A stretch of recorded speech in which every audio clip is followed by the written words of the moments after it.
የስነ ልቦና ባለሙያዎች ሲናገሩ አንተ ማለት ጊዜን በብዛት የምታሳልፍባቸው የአምስት ሰዎች ድምር ውጤት ነህ ይላሉ። እስኪ ዛሬ በዙሪያችሁ አብረው የሚውሉትን የተለያዩ ጉዳዮችን በማድረግ አብራችሁ ጊዜ የምታሳልፉባቸውን ሰዎች አስቧቸው። በዙሪያችሁ ያሉ የልብ ጓደኛ ብላችሁ የያዛችኋቸው ሰዎች እነማን ናቸው? ወደ ጸሎት የሚያነሳሷችሁ፣ በጎ ሐሳብ የሚያካፍሏችሁ፣ ስታጠፉ የሚገስጿችሁ ናቸው ወይስ ወደ ኃጢአት፣ ወደ ሱስና ወደ ሐሜት የሚጎትቷችሁ? የሰውን አእምሮ ከሚቀርጹ ነገሮች ትልቁ በዙሪያው ያሉ የጓደኛ ተጽዕኖ ነው። ዛሬ በቅድስት ቤተ ክርስቲያን በኦርቶዶክሳውያን አባቶች እይታ እውነተኛ ጓደኝነት ምን እንደሚመስልና ማንን ወደ ሕይወታችን ማስገባት እንዳለብን በጥልቀት እንመለከታለን። አብራችሁን ቆዩ። ሰላም ኦርቶዶክሳዊ ወጣቶች፣ ከመቼውም ጊዜ በላይ ራሱን የሚያውቅ በሃይማኖቱ የጸና በምግባሩ የቀና ትውልድ በሚያስፈልግበት በዚህ ዘመን ይህ ቻናል ወጣቶችን ወደ ትክክለኛ ኦርቶዶክሳዊ ስነ ልቦና፣ ጠንካራ ማንነትና የጠለቀ እውቀት ከፍ ለማድረግ የተፈጠረ የለውጥ አውደ ምሕረት ነው። በጋራ እየተማርን የተሻለ ማንነትን እንድንገነባ ሰብስክራይብ በማድረግ ቤተሰብ ይሁኑ። ቪዲዮውን ሼር እና ላይክ በማድረግ ለሌሎች እንዲደርስ ስለምታደርጉ በእግዚአብሔር ስም እናመሰግናለን።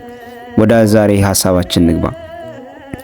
በመጽሐፈ ሲራክ ምዕራፍ 6 ከቁጥር 14 ላይ የታመነ ወዳጅ የጸና ከተማ ነው፣ እርሱንም ያገኘ ብዙ መዝገብ አገኘ የሚል ታላቅ ቃል እናገኛለን።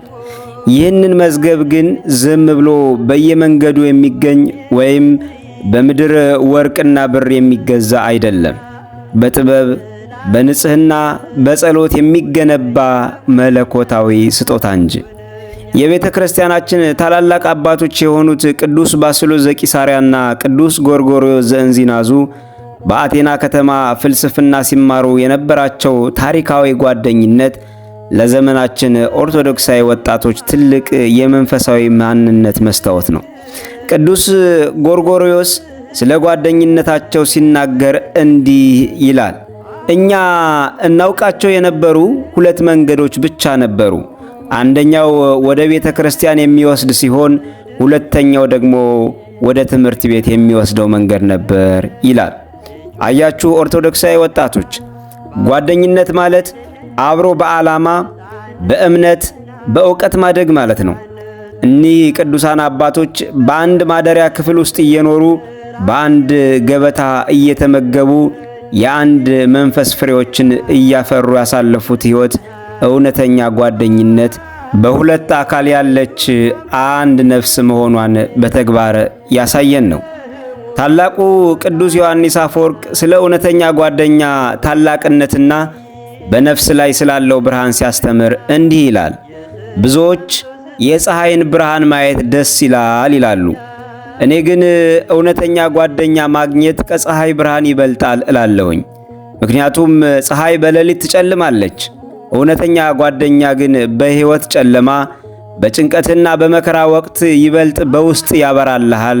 እውነተኛ ጓደኛ ማለት የነፍስ መድኃኒት፣ የደካማነት ደጋፊና ወደ መንግሥተ ሰማያት የምትጓዝበት የበረከት አጋር ነው ይላል።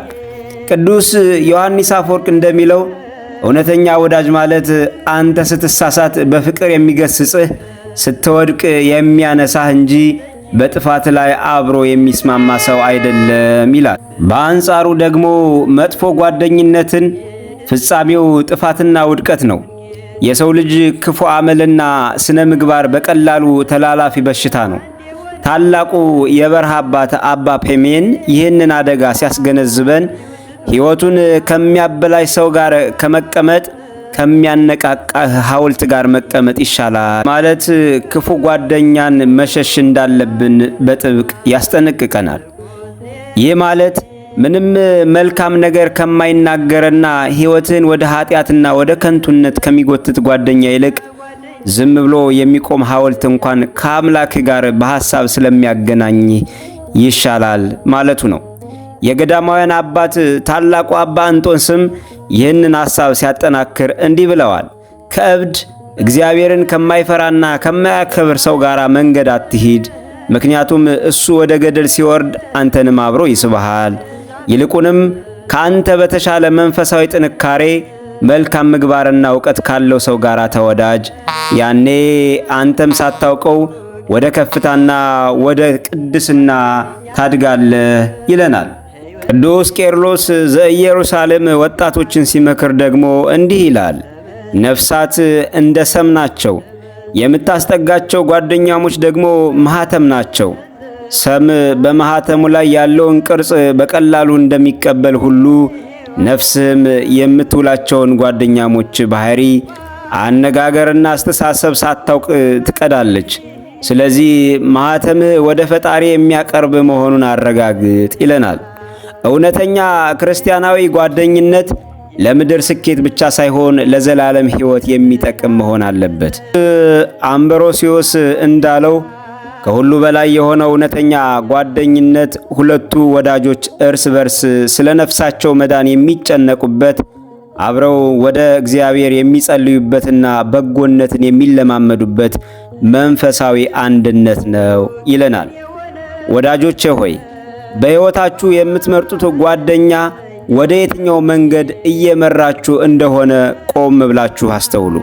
መንገዱ እንደ ቅዱስ ባሲሎስና እንደ ቅዱስ ጎርጎርዮስ ዘእንዚናዙ ወደ ቤተ ክርስቲያንና ወደ ዕውቀት የሚወስድ ነው ወይስ ወደ ዓለማዊ ግርግርና ሱስ፣ ተስፋ መቁረጥ የሚወስድ ነው ብላችሁ ራሳችሁን በመጠየቅ አረጋግጡ። ኦርቶዶክሳዊ ወጣቶች ትክክለኛ ጓደኞችን እንዴት መምረጥ እንዳለብን ለሚለው ደግሞ 3 መንፈሳዊ መንገዶችን እንድንጠቀም ቅዱሳን አባቶቻችን ይመክሩናል። የመጀመሪያውና ቀዳሚው ጓደኞቻችሁን ኦዲት አድርጉ ይሉናል። ራሳችሁን በሐቀኝነት ጠይቁ። እነዚህ ሰዎች ወደ እግዚአብሔር እያቀረቡኝ ነው ወይስ እያራቁኝ? መልሱ እያራቁኝ ከሆነ ቀስ እያላችሁ ርቀታችሁን ጠብቁ። ይህ ጥላቻ ሳይሆን ራስን የማዳን መንፈሳዊ እርምጃ ነው። ሁለተኛ፣ መንፈሳዊ ጓደኛ ፈልጉ። ቢያንስ አንድ የነፍሳችሁን ምስጢር የምታካፍሉት፣ አብራችሁ የምትጸልዩትና የምትመካከሩት እውነተኛ ጓደኛ ይኑራችሁ። መጽሐፍ እንደሚለው ብረት ብረትን እንደሚስል ሁሉ ሰውም የባልንጀራውን ፊት ይመስላል ይባላል። ሶስተኛና የመጨረሻው መጀመሪያ ራሳችሁ እውነተኛ ጓደኛ ሁኑ። እውነተኛ ጓደኛን ፈልጎ ከማግኘት በፊት ራስን ለሰዎች ታማኝ፣ ጸጋን የምታካፍልና በክፉ ጊዜ የማትሸሽሁን። ያኔ ተመሳሳይ መንፈስ ያላቸውን ሰዎች ወደ ራሳችሁ ትስባላችሁ። ወንድሞቼና እህቶቼ፣ ጓደኝነት ዝም ብሎ ጊዜ ማሳለፊያ ሳይሆን የመንፈሳዊ ጉዞ አጋርነት ነው። ዛሬ በዙሪያችሁ ያሉትን ለነፍሳችሁ ብርታት የሆኑ ሰዎችን አመስግኑ። ይህንን ቪዲዮ አንተ ወይም አንቺ ለእኔ እውነተኛ ጓደኛ ነሽ ለምትሉት ሰው በመላክ ፍቅራችሁን ግለጹላቸው። በሕይወታችሁ እውነተኛ ጓደኛ፣ እውነተኛ ወዳጅ እንዳይጠፋ ምኞቴ ነው። ሰላም እግዚአብሔር ከሁላችን ጋር ይሁን። ወስብሐት ለእግዚአብሔር።